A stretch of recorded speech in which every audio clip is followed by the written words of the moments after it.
Morning, First Baptist Church. Today I would like to tell you the story of a man like no other. He was a man who worked for freedom and spent his whole life fighting for it. He was a man who was tortured and beaten, yet he still gave everything he could to fight back and write down everything he could remember that he endured. His name was Colonel William Henry Singleton. On August 10th, 1835, Singleton was born into slavery in Newborn, North Carolina. This was a time, as we all know, when people of color were not viewed as people but as property. He was purchased, bruised physically, and forced to work like many people. In his book, Recollection of My Slavery Days, Mr. Singleton fondly describes these moments and begins by simply stating, "Because I was black, it was believed I had no soul. I had no rights for anybody, I had no rights that anybody was bound to respect. For in the eyes of the law, I was but a thing. I was bought and sold. I was whipped. Once I was whipped simply because it was thought I had opened a book." Singleton started a family here in New Haven. He had only one daughter, Lulu Singleton, who would get married to a man named Collins Fitch, and they would have 8 children. And Singleton's family kept growing here in Connecticut. So today, even in our church, Miss Helene Fitch is here as a descendant of Mr. Singleton, and she is the great-granddaughter. Singleton's journey in his life is one of the most significant and influential that has been studied from this time. What makes him stand out from all the rest is what he did in his life, and because he was one of the few people enslaved before the Civil War and could record an account of his life. He taught himself how to read and write. A couple of books were written about him that shared his story. These books were Contraband of War by Laurel F. Vlock and Joel A. Levitch, and Recollection of My Slavery Days, which was written mainly by Mr. Singleton himself. There came a day when he escaped from his enslaver and fought side by side with the Union Army in the North when the Civil War occurred. He lived long enough to see the end of the slavery system he was born into, and of which he was a victim for many years. He wore the Union Army uniform, and through 4 years of fighting, wiped away their blood the stain of slavery and helped purge the country of its sin. With this chance, he fearlessly did what he could to fight and open the doors of opportunity to everyone born into slavery like he was. He recalled in his book, "I have seen the books of the world open to my race, and in my old age when a nation across the seas sought to enslave the world as once my race enslaved, I saw the boys of my race take their place in the armies of the Republic and help save freedom for the world." This accomplishment took work.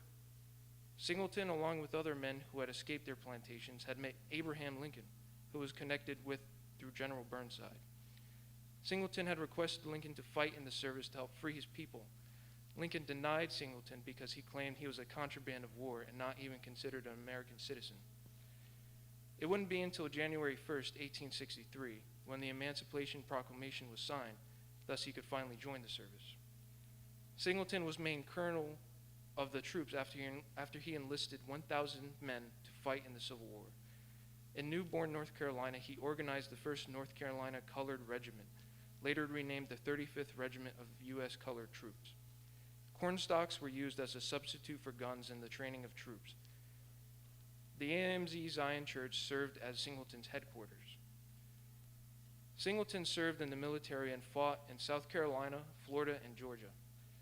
On June 1st, 1866, he was given an honorable discharge as the 1st Sergeant of Company G, 35th U.S. Colored Infantry. After the war ended, he moved north and settled in New Haven, Connecticut. He was a coachman for 31 years and joined Varick Memorial AME Zion Methodist Church, where he became a deacon and local elder. He would then be a 3-year preacher at Green Memorial AME Zion Church in Portland, Maine. He also taught young people about his experience in the Civil War while wearing his uniform. He was also a member of Oriental Lodge F and AM of New Haven. Throughout his years of freedom, Singleton voted. He took pride in his ability to take on the obligations of a citizen and free man. Sister Helene has been able to provide plenty of information about Mr. Singleton to help share his story. She had plenty of documents showing all the news articles written about him, Civil War photos, and even the list of enslaved people and their prices that had Mr. Singleton's name on it. So thank you, Miss Helene, for being able to provide all this information on your great-grandfather. Always proud of his service in the military, Singleton took part in the Grand Army of the Republic reunion at Gettysburg, Pennsylvania in 1937. He participated in another one in 1938 in Des Moines, Iowa, where he marched 15 blocks in the heat with 118 other veterans. William Henry Singleton shortly passed away on September 7, 1938, after that due to a heart attack.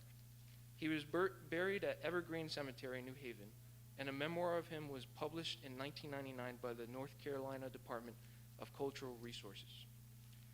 The most significant aspect or view of Mr. Singleton's story is the willingness to have faith and not give up.